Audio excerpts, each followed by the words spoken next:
J.J.C Smart, Sensations and Brain Processes, a relatively quick summary given that it's a long and complicated text. So welcome, girls. It may be helpful to start off if we see the article in terms of three parts. There is the setting up of his thesis, which includes presenting his Smart's 4 hypotheses. Then he goes through a series of objections and replies. And then once he feels he has dealt with those to varying degrees of satisfaction to himself, he then turns to some remarks on the status of his particular theory. So let's get into it and actually see what he is looking at. So identity theory and Australian materialism, as it's come to be called, particularly in Australia. J.J.C Smart, I won't read all of this straight out because I'm well aware that you can read. So Smart, along with some other philosophers, particularly for us David Armstrong in Australia, has come to put forward what has come to be known as identity theory of mind, and sometimes also known as Australian materialism. The theory principally argues that mental properties are identical with brain properties. In this sense, it is distinct from what had come before with dualism, where you had a mind which was distinct from the body. Mind and body for Descartes are separate. In identity theory of mind, the mind, in so much as we want to refer to the mind, is identical with the brain. So he doesn't tend to talk about mind, he talks about mental properties. Now, the article, Smart's article, is setting out to do two things: to present his theory of mind, but also to refute previous theories. And the principal theory that he's refuting is Cartesian dualism. So here we have the physical mind crossing out, the physical brain, I should say, crossing out Descartes' mind. Smart's paper aims to present a refutation of Cartesian dualism and a defence of identity theory of mind. Smart starts out by setting the scene, which he can then use to begin his exploration. He starts out by saying, let us imagine an after image.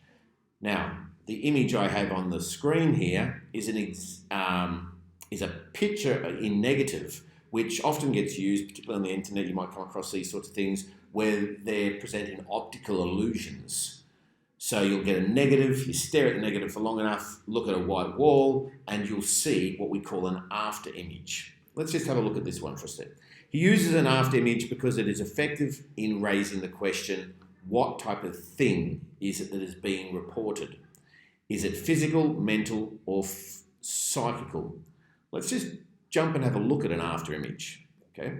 So if you stare at the picture of in negative of the woman, and particularly you'll see there's a red and a green and a blue dot on her nose. So what this is getting you to do is focus on those and just stare at them for maybe, just stare, keep staring. Now shift your eyes to the little cross in the blank.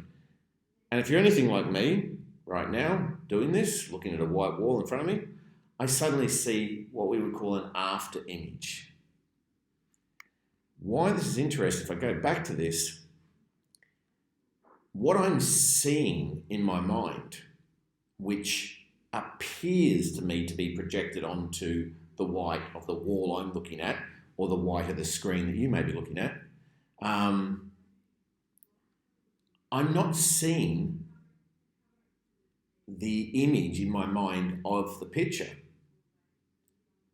So it's not even the physical thing. I'm not seeing the physical thing of the picture. So is it physical? Is it created in the mind? Is it somehow psychical? Is it something that doesn't have any existence in the physical world? Okay. Smart offers 4 hypotheses. Like a good philosopher, he is putting forward hypotheses. He's not saying this is what the answer is. He's saying these are the possible answers. We need to be always careful when we're looking at philosophers and we're reading their texts and they put forward a range of hypotheses. There's a temptation sometimes to think that's what they believe. Just be careful and realise that what he is doing is putting forward 4 possibilities and then he will work through them. Okay? His possibilities are that perhaps we're not reporting. When I report, and to report is for me to say to you, when I report that I am seeing an after image, and the after image, by the way, that he describes in his article was an orangey glow. I'm not certain exactly what he was looking at to create the orangey glow. I suspect he's basically talking about if you look at the sun. If you look at the sun and then you stop and you will open your eyes again, it's almost like you see an after image of the orange glow of the sun on the wall. I don't know. I don't remember. He describes it as a roundish yellow-orange patch of light. So I assume that's what he's talking about. Not that that really matters in terms of the philosophy of what we're talking about. First of all, he suggests that perhaps we're not reporting anything at all. Perhaps all we're doing is making a sophisticated wince, such as, ow. So I didn't report that there was pain. There was pain in my hand.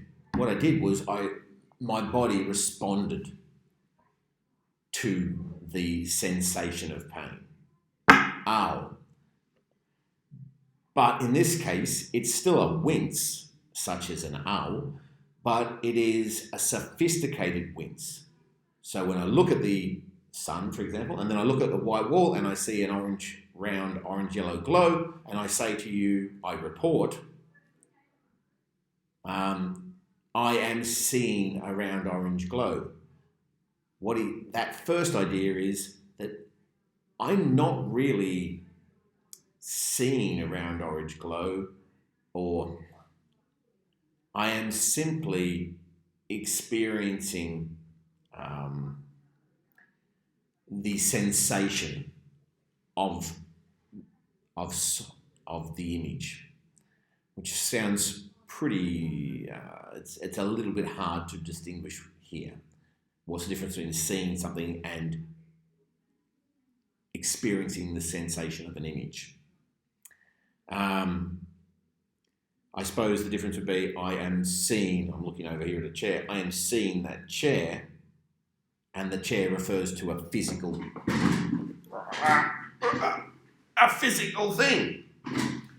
Whereas with the after image, there isn't a physical thing that I am reporting there. It's not the sun. It's the difference between me looking at the sun and saying, I am seeing the sun, and then looking at something that doesn't exist and experiencing the visual stimulus of the after image. That's what he's trying to express there. His second theory or hypothesis is perhaps we are experiencing a behavioural disposition. And we'll need to go into behavioural disposition a little bit more as we come towards the exam. And to do that, we can go back to some sort of more dedicated research on behaviourism, which is simply as easy as looking it up in one of the encyclopedias. But behaviourism is also unpacked through Armstrong's article, which was a previous cycle philosophy article. I would highly recommend that as we get through all these other texts, that if you only go back to one other article, go back to Armstrong's article and read it. By that stage, you should be comfortable in processing it yourself.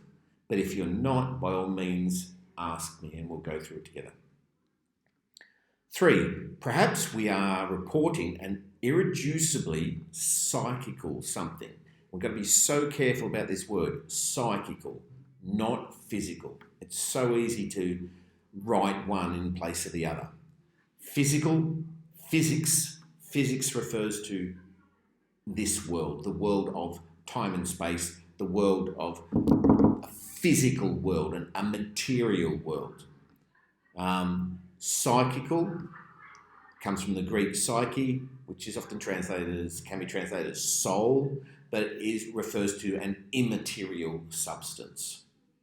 And even there, you can see where language kind of lets us down, because the word substance now has become so associated with materialism. You know, that something is material is to say it's substance. And that really isn't precise enough for the word substance. So traditionally, you could talk about something having a material substance or a immaterial substance. Okay, so perhaps we are reporting an irreducibly psychical something. And perhaps these fourth theories, we are reporting a process of the brain. When I see the after image, and I'm looking at a white wall in front of me, when I see the after image, when I say to you, I can see the after image. It is me reporting. I am reporting to you an after image. I am not actually seeing it, I'm reporting something going on in the brain. And that image that has been the stimulus of an image, my brain telling me that I am seeing an image, is a process of the brain. He then goes through and evaluates these first three hypotheses. Hypothesis 1, he dismisses this. He calls this, and notes that it is called, in philosophical circles, the expressivist view. Remember, hypothesis 1 was the sophisticated wince. So if I hit my hand, ow, I am expressing something. The ow was an expression. Hence the idea that it is not actually something I'm seeing, it's just a sophisticated wince has come to be known as an expressivist view. Not because the view is an expression, it's because the experience is simply an expression of something, of a wince. Smart dismisses hypothesis 1 because he feels that, and here's the quote, this quote is actually not in the text. There are separate bits of the text, and having read through the whole article, I've occasionally identified bits of the text which are not VCE, but are worthwhile you possibly being able to use. So he says, when a person says, I have an after image, he is making a genuine report. There is something to which they are referring to. And so he says it's more than just an owl. It is a reference to something. So we have to identify what this thing is. That's about as simple as that gets. Hypothesis 2. He dismisses hypothesis 2, behavioural disposition, because he doesn't feel that seeing an after image fits into the category of behaviour. So if you remember, we talked about behaviourism very briefly. Behaviourism in its crudest possible form says that take for example, anger. J.B. Watson, who is responsible for crude behaviourism, he is a psychologist, not a philosopher. And what he would say is, there's no such thing as anger. There is only the act. So if I punch someone in the head, it's not right to say I punched them in the head because I was angry. It is only right to say I punched, or he punched them in the head. It is a very empirical reduction. So it is a very much a reductionist view. It reduces the explanation of a phenomena to purely empirical data. I can't say there was something called anger. All I can say for sure is there was a punch in the head. So we can talk about different types of behaviour. So, for example, a really crude behaviourist would also possibly say there's no such thing as pain, there's only the owl. Stab myself in the hand, ow. there's no such thing as pain. There is just the stabbing in the hand. Smart feels that the example of the after image, the sensation of the after image, doesn't really fit in, with the category which we would usually describe as behaviour, in the same way such as typical behaviours such as pain or anger. So he dismisses that theory, that hypothesis. Hypothesis 3. So this is the idea that there is an irreducible psychic something. This would fit with Descartes' mind, an irreducibly psychic something. It has an existence, not necessarily a material existence. In fact, it is precisely an immaterial existence. It would fit with Plato's forms, the Platonic ideals or forms, ideals, ideals or forms,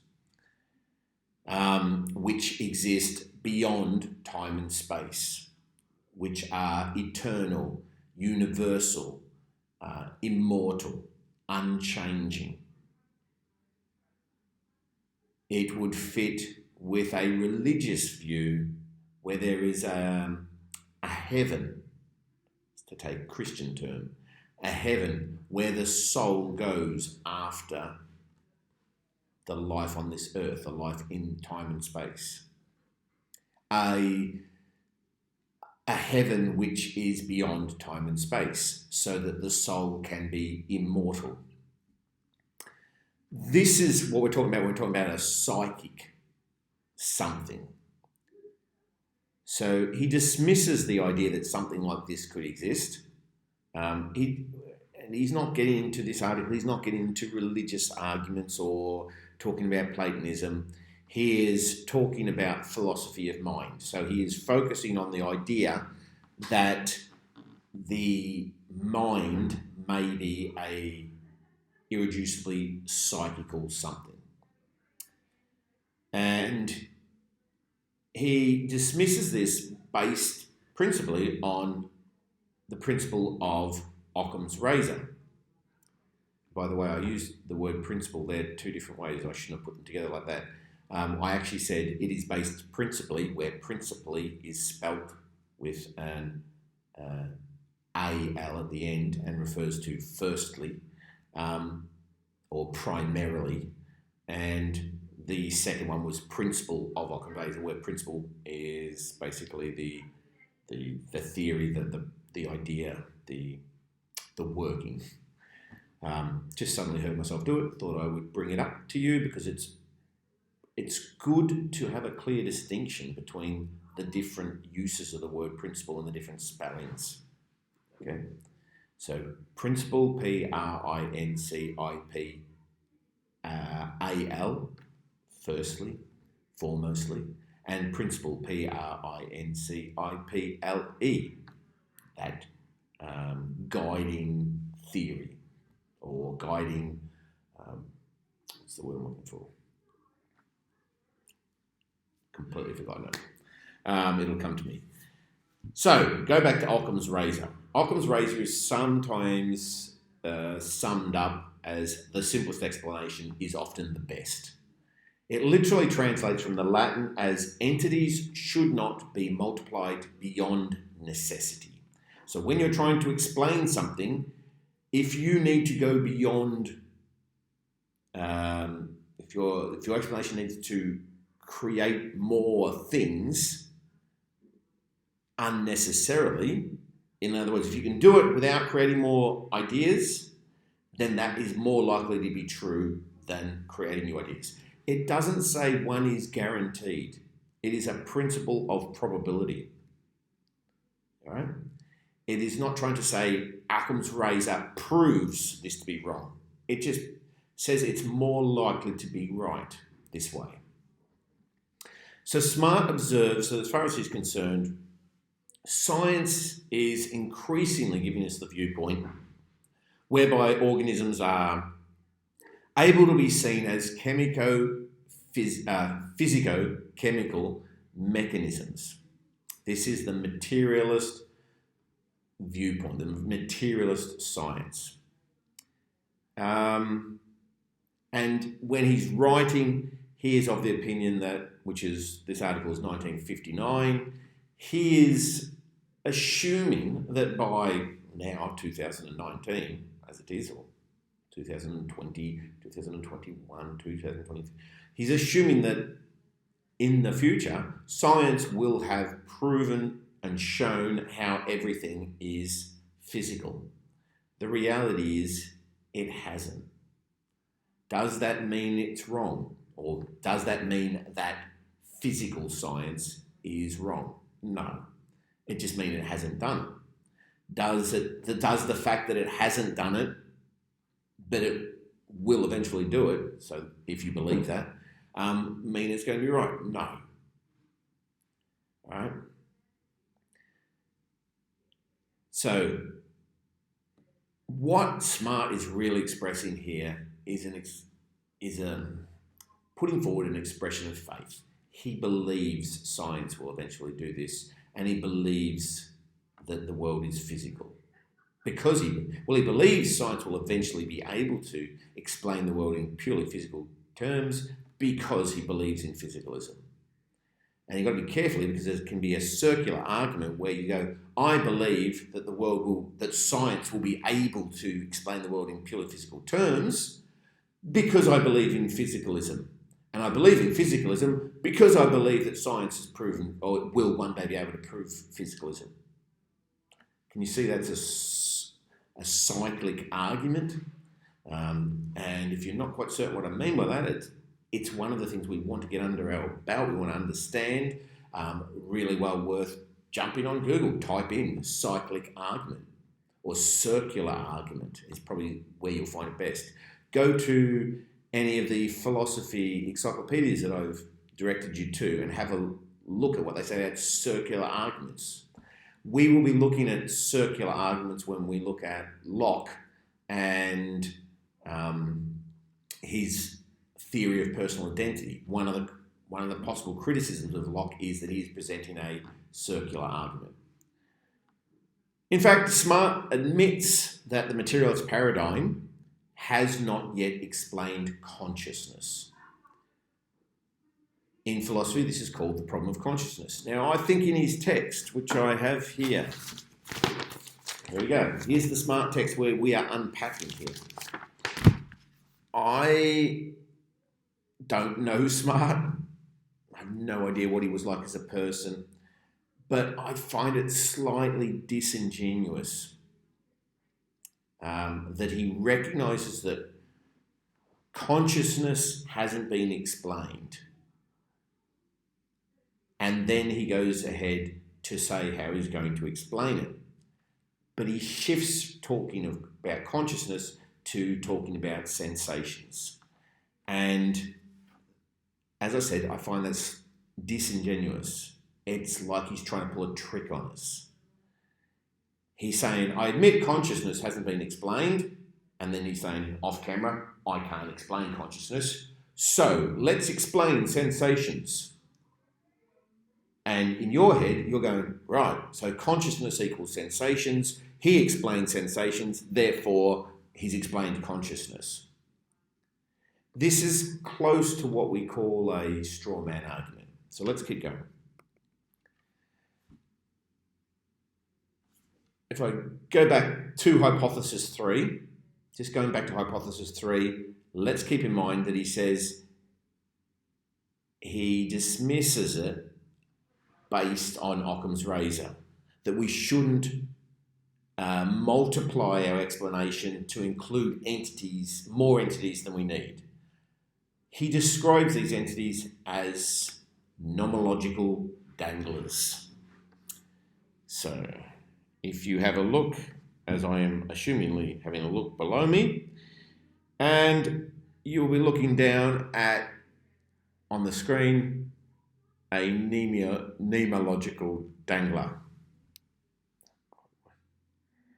My daughter at the moment would probably hate me and think, Dad, why did you do such a bad dad joke? I'm assuming you've all seen Finding Nemo, so you recognised the Nemo fish dangling below me.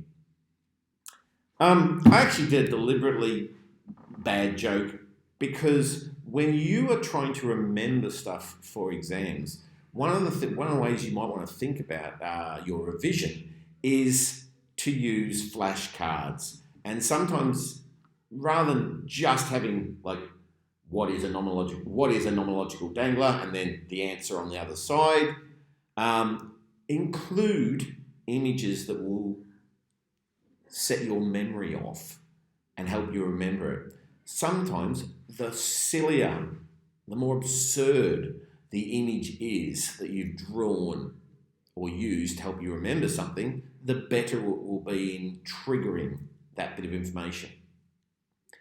That's because our brains are hardwired to remember weird stuff because it's unusual. If something's usual, happens again and again, we just sort of get so used to it that we just pack it away and stop remembering. But if something strange happens in a line of usual, unusual, it's the unusual thing we remember. So there's a good sort of revision technique that you might want to bring in to try to remember a lot of these new terms. There you go.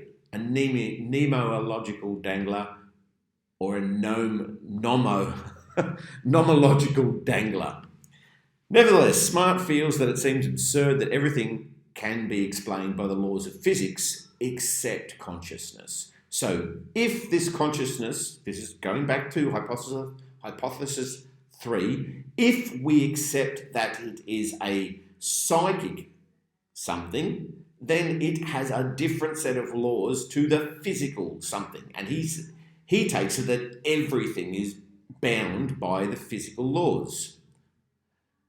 So for him, this would create like a ball of physical laws and then hanging off it, one thing that is operating according to its own laws. As he says, this would mean that sensations would be nomological danglers. The term nomological, it's not his term, it comes from, who was it from? It's in the actual text, I can't remember now. Ferg, I think. The term nomological means law-like. Nomos means law in Greek. So laws, specifically the laws of physics, just are. That's what he's getting at. And then this would be something else that just is. To add something that operated according to a different law would effectively be to add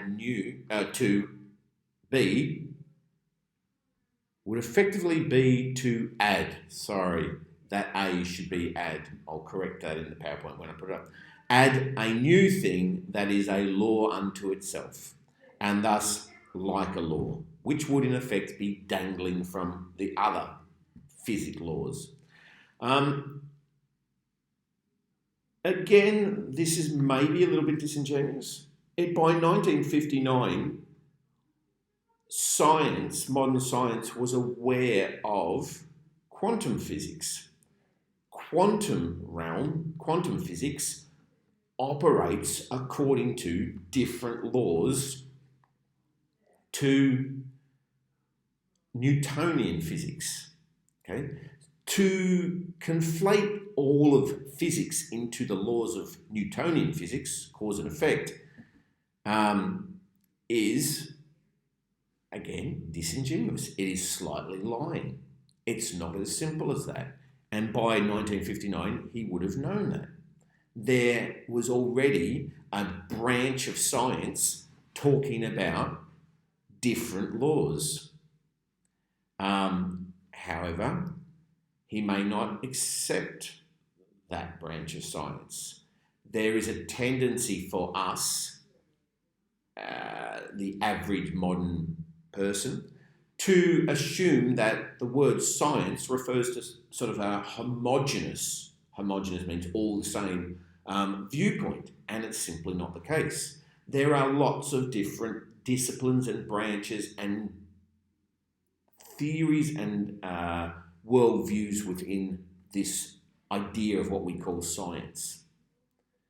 And some of them are in debate and dispute.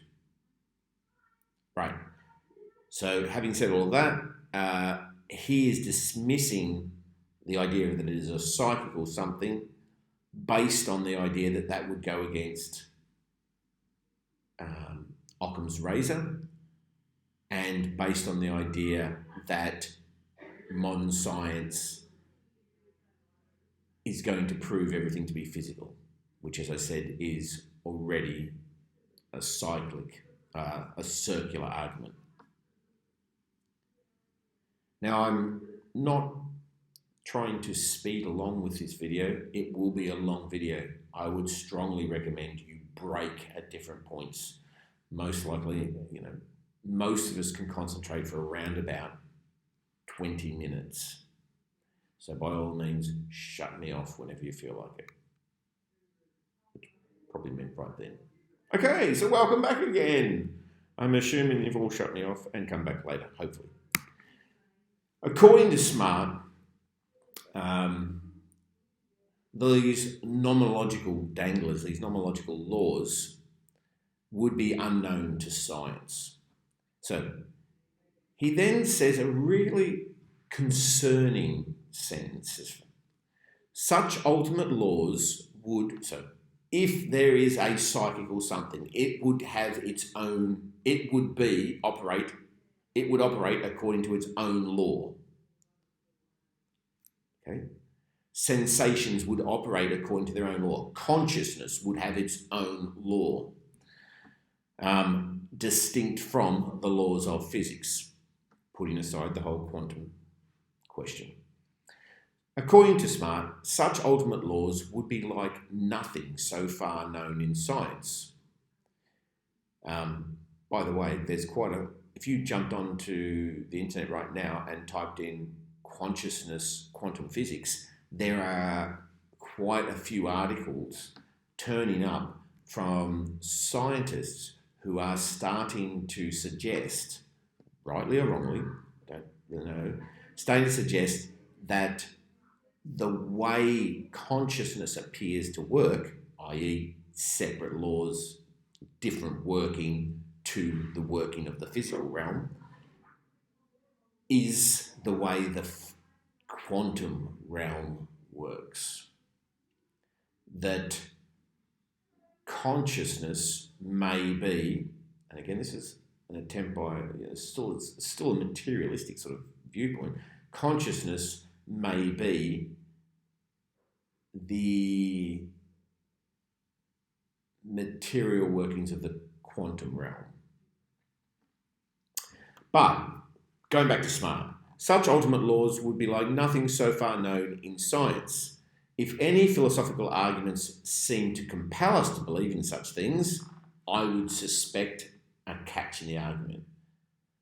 Now, this is from a man who is claiming to advocate, to believe, to put forward the idea of modern science based upon here's an argument, here's the evidence to support that argument, or here's a hypothesis, here's the evidence to support that hypothesis. Modern science is never trying to say that is true or false, it's trying to say that that evidence fits with that hypothesis. And he's saying that if there was an argument put forward that he couldn't, that had an argument and evidence that seemed to support the idea of psychic, an irreducibly psychic something, instead of accepting the evidence and the argument in the manner of a good scientist, modern scientist, he would reject it based upon that it doesn't fit with his worldview of physicalism. If it challenged his worldview, he would rather assume there was something wrong with the argument than accept the evidence and the strength of the argument. Now that is worrying. Okay? Is Smart guilty of a blick here? In our course, we don't need this term blick. It's something I came across when I was teaching philosophy of language. It is a helpful word for us, though.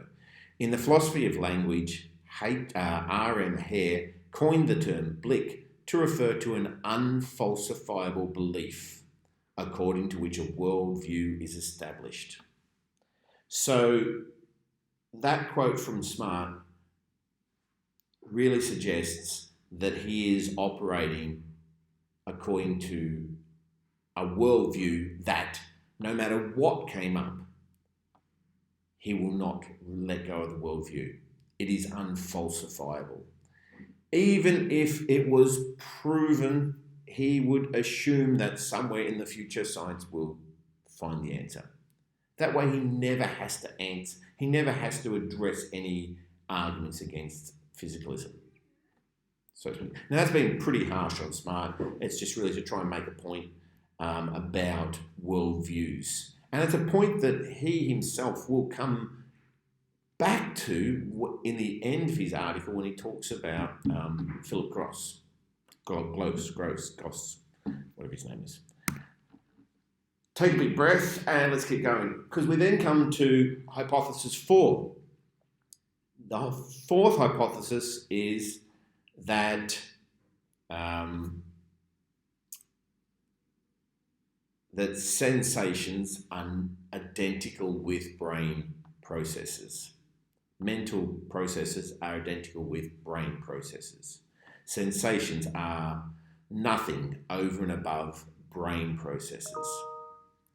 So this is what comes to be known as identity theory. So the theory is what is the mind body, and that's the area we're looking at.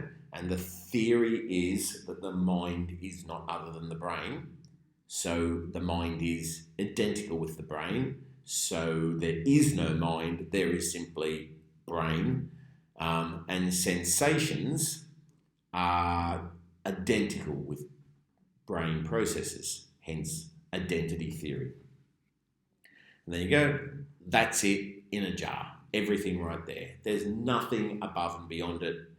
That is all we are, according to identity theory. Or that is all the brain is and all our sensations are. To clarify this thesis, Smart then clarifies. It is not the thesis that, so clarification means let's make certain that everyone understands what I mean by this. I'm going to say what it's not. I'm not saying this. I'm not saying that. I am saying this. Okay? And this means that. That's what you're doing with clarification.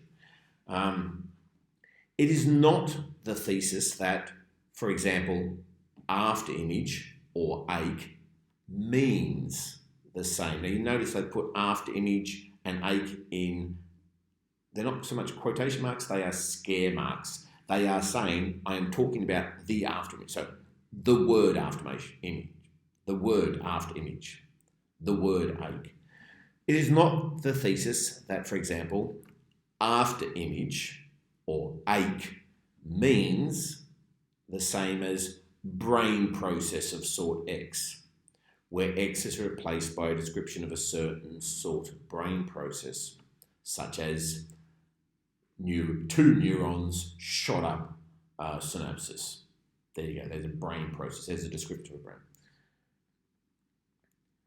That is, insofar as after image or ache is a report of the process, it is a report of a process that happens to be a brain process.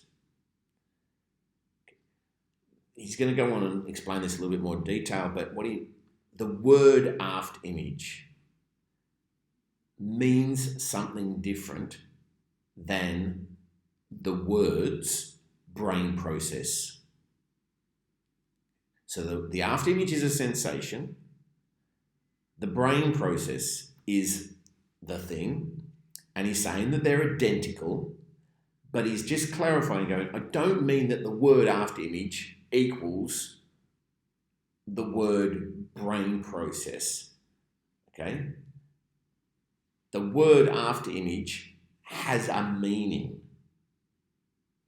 The word brain process has a meaning, but they are identical in so much as the sensation of the after image is nothing other than a description of a brain process.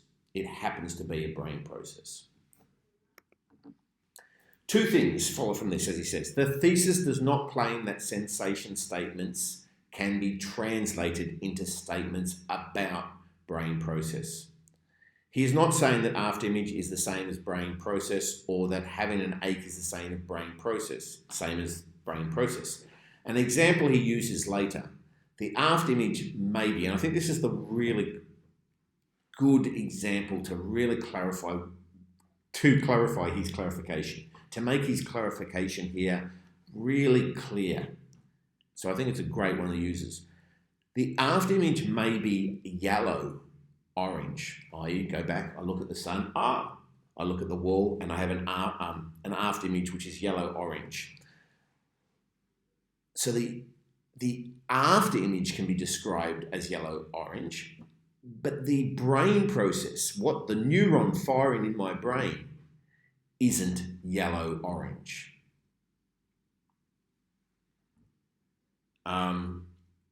Maybe if we go back to that after image of a woman that I showed you earlier, the after image was a picture of a woman.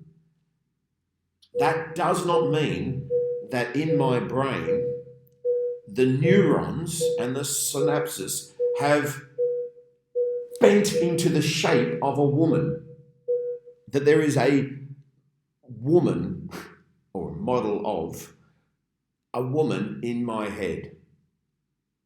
Okay? An example he uses later. The after image may be yellow, orange, but the brain process is not. This can be verified by cutting into the brain to see it is not yellow, orange. And that is key for someone like Smart, the sort of empiricist, materialist that Smart is he is looking for verification. He is saying that the experience of the after image is the experience of a brain process. So that when I experience the after image, what I'm experiencing is the brain process. The neuron is firing, and the experience I'm having of that physical neuron firing is the after image. The after image doesn't exist separate to the neuron firing, though. It's not like the neuron is fired and then the after image has leapt out of my brain and it has some sort of immaterial existence up here or over there or wherever. I am describing the after image. What I'm actually describing is being caused by the neuron firing. The thesis does not, so this is the second thing that follows, the thesis does not claim that the logic or the working of a sensation statement is the same as the logic of a brain process statement. There are different rules, logic, about how they work. Smart is not, so he's distinguishing here between the way we're using language, the logic of language we use to describe and talk about things, and the logic of the thing themselves. So he is distinguishing between semantics and ontology. And this is the point to be clear about. Smart is not claiming semantic identity. He is proclaiming ontological identity. There you go. He uses next an example of nations. I'll just read this through and we'll go through it quickly. Having said that sensations are nothing over and above brain processes, Smart clarifies this phrase, nothing over and above. Here we see an implied link back to Wittgenstein and the philosophy of language. For Smart is here concerned with meaning of statement. He uses the example of a nation being nothing over and above its citizens. So when we talk about nations, the word nation has a different logic and a different meaning to the word citizens. Citizens, I am a citizen of Australia. You need to. I am a citizen of Australia. Just hold 1 sec. Come and grab whatever you need to grab. Sorry. Say hello to my VCE Philosophy girls. No, come in. The people are grabbing their stuff. So, girls, we're just having a little party here. So, say hello to Mr. Fascioni. Mr. Fascioni and Mr. Murphy. This is my philosophy class. Oh, really? Excellent. Okay. What are you discussing right now? We are midway through Sensations and Brain Processes by J.J.C Smart. Okay. If you know anything about philosophy. No, I know a fair bit about Friedrich Nietzsche. Well, Nietzsche's on the unit 4 of the... Oh, really? Yeah. Okay. You let me know. Give them a wave and say goodbye to them. See ya. Okay. Cheers. Bye. So there we go. There was another couple of citizens of Australia, of this country. They are. Did you notice that they were physical things? They are citizens. They are physical things. So when we talk about citizens, there's physical things. When I talk about a nation, I can't pick up and show you the nation. It is a concept. The logic of the word nation is different to the logic of the word citizens. So he is trying to distinguish this idea here, clarify it. He uses the example of a nation being nothing over and above its citizens. He is alluding here to Ryle. If you go back to Ryle and think about Ryle, Ryle's attack on Cartesian dualism being that Descartes is making a category error. Famously, the one we looked at was Oxford University is the idea that you can see Oxford University is a category error because Oxford University is a concept.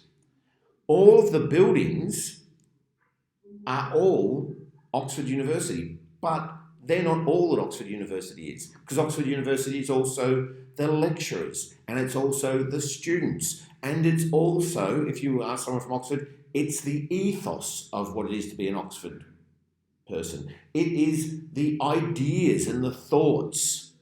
Oxford University is not a building, it is an idea. But the buildings are of the category of materialism. They are material things. So Smart is harking back to that. Okay?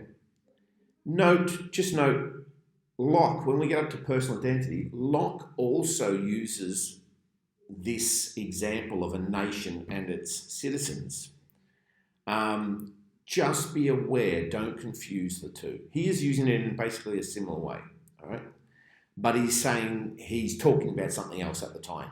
So I just want you to be really, really clear that the nation and citizens example is used by both Smart and by Locke.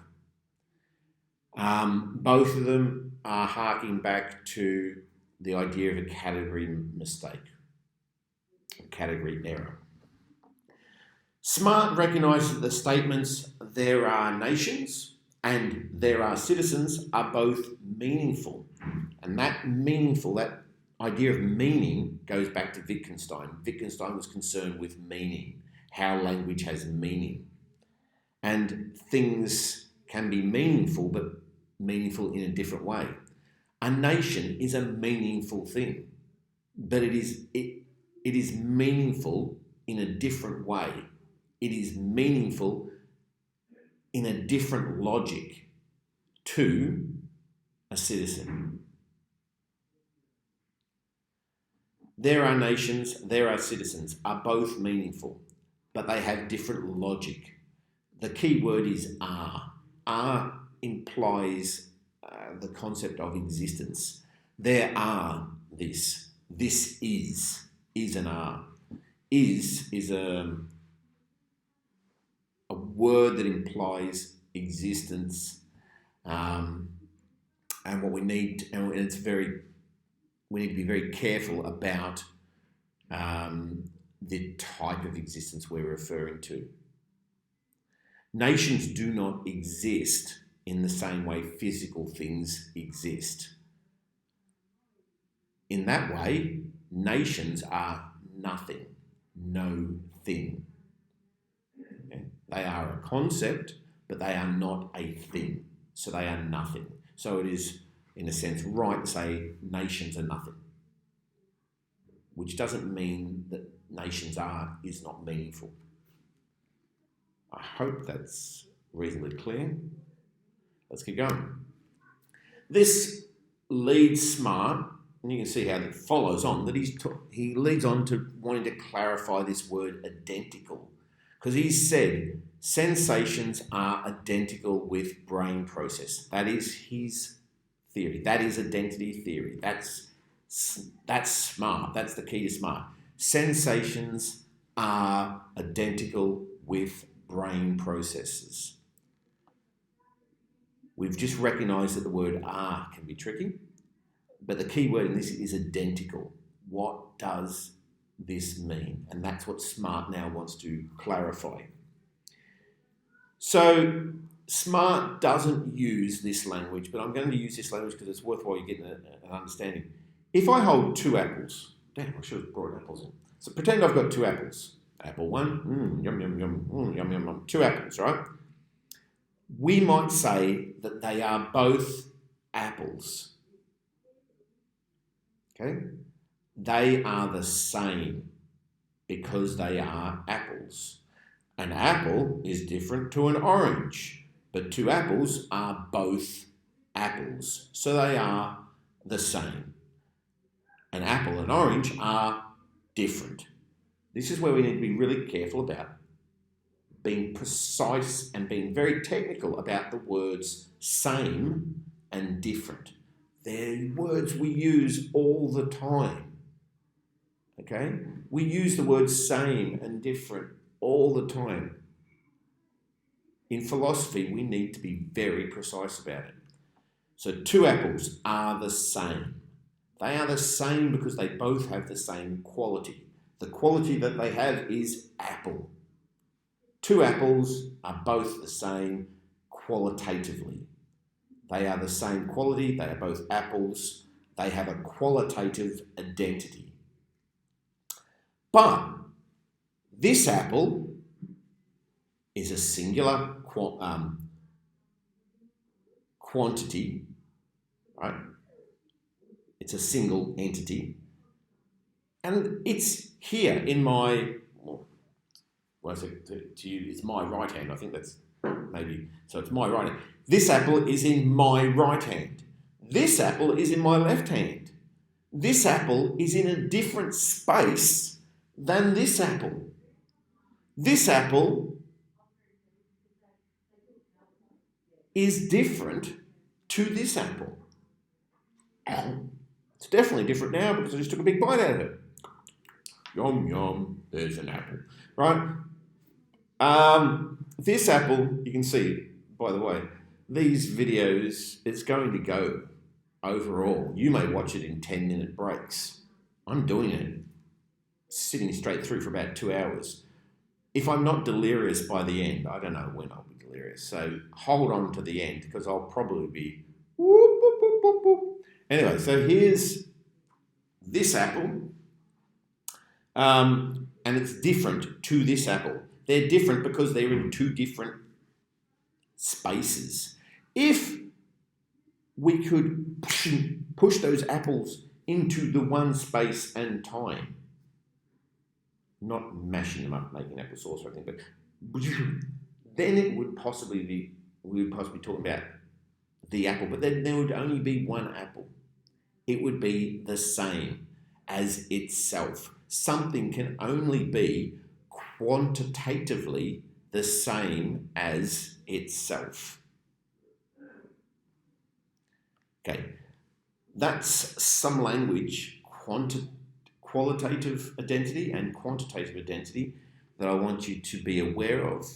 It's not Smart's language, but it's language that will help you talk about identity. And that's what Smart is now going to do. He's going to try and clarify and unpack for us, his reader, what he means by identity. And he does it using a couple of examples. The first example is the lightning example. I really think as far as section A on the exam is going to go, you're likely to get some example questions. Those sort of questions which are explain what Locke means by what Smart means by identity, use one of his examples, or outline Smart's lightning example. Outline will mean describe and explain. You can't just memorize and describe. You've got to explain how it works, what it says, what it tells us. So let's go to the lightning example. When I say, and this is from the text, when I say that a sensation is a brain process or that lightning is an electric discharge, which is another good example of identity, and again, keep in mind that the word lightning is meaningful and the word or phrase electrical discharge is meaningful, but they are meaningful in different sense. I am using is in the strict sense of identity. So when he says lightning is an electrical discharge, he means that the identity is, he's recognizing that the words can have different meaning, but he's saying the thing that we're talking about are the same thing. It's not like you have an electrical discharge and then over and above the electrical discharge something else called lightning, which is what we see happens. The thing we see, which we call lightning, is the electrical discharge.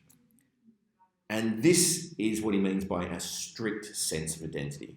When I say that a sensation is a brain process or that lightning is an electrical charge, I do not mean that just that the sensation is somehow spatially or temporally continuous with a brain process, or that lightning is just spatially and temporally continuous with the discharge.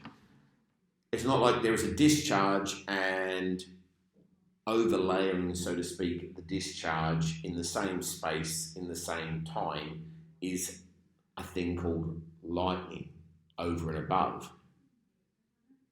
There is no lightning over and above. There is only lightning, which is the discharge. So he goes and wants to explain this further. And he goes ahead and uses an example of the general and the small boy. He contrasts this strict sense of identity. So he is putting forward a theory which is based on a strict sense of identity. And then to clarify what he is not saying, he goes ahead and gives this example. He contrasts this strict sense of identity with the use of identity to describe something that changes through time and space. Here we have General Frederick S. made-up name, aged 40, and Freddie made-up name, aged 12, still in an apple. So Smart's point is that the general is not the same as the boy in the strict sense. Right? They don't.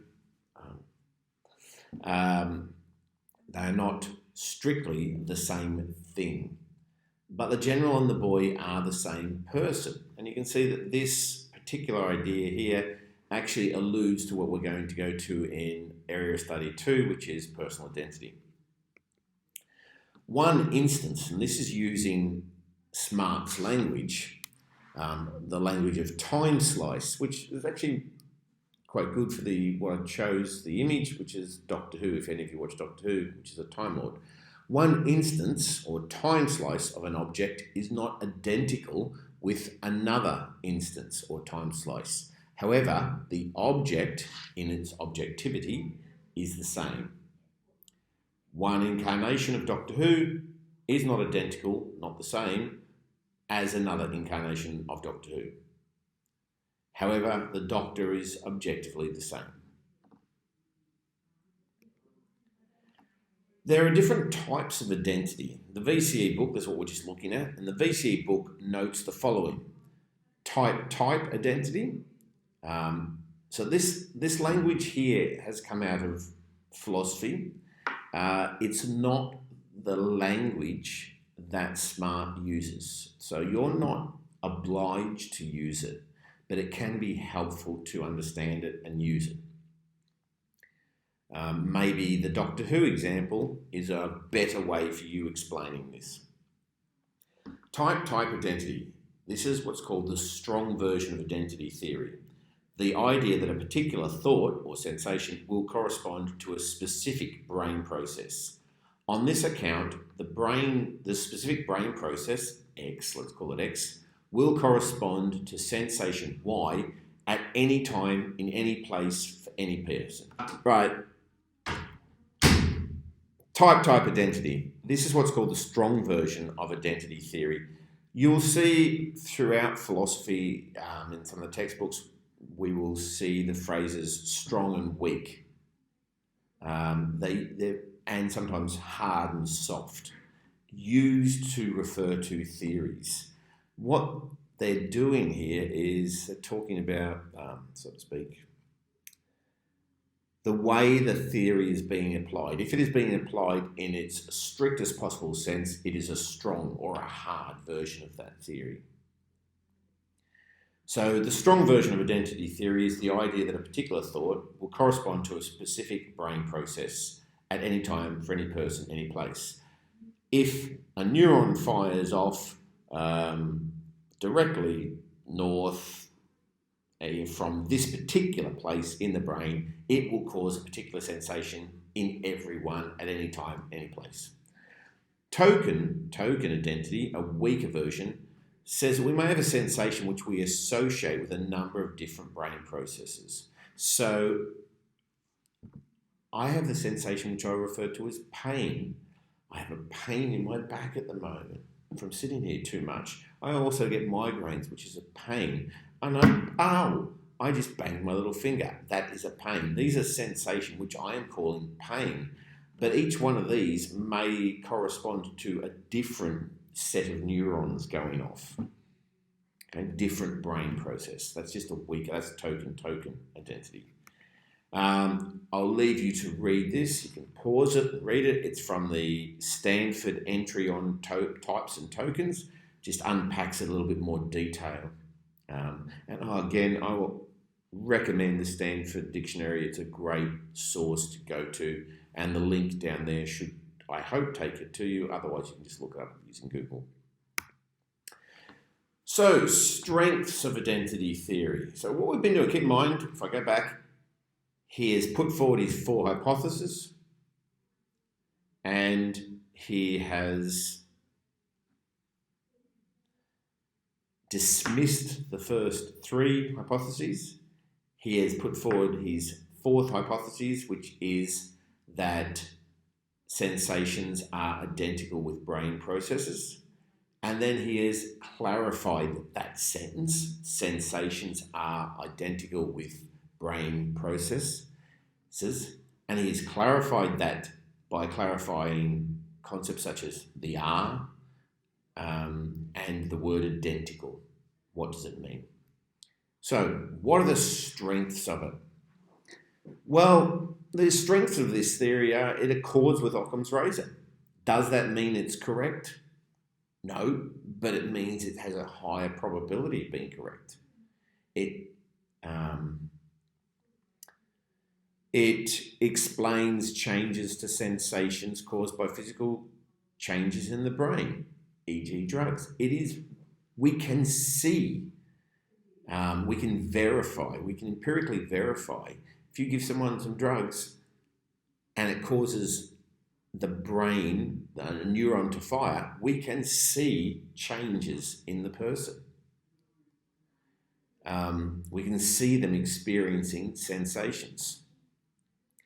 It explains changes to behaviour caused by physical changes in the brain. A great example is Phineas Gage. A physical change to the brain caused a physical behaviour. These are all arguments for the strength of identity theory. They don't prove identity theory true, but they argue for the strength of identity theory. And advances in neuroscience suggest that sensations can be empirically verified. We're seeing this with MRI machines mapping the way the brain works. Weaknesses of identity theory. Consciousness, it appears, cannot be verified empirically. And that's where you're going to use Nagel to come back and critically compare these, or critically evaluate, I should say. You'll use Nagel to critically evaluate identity theory.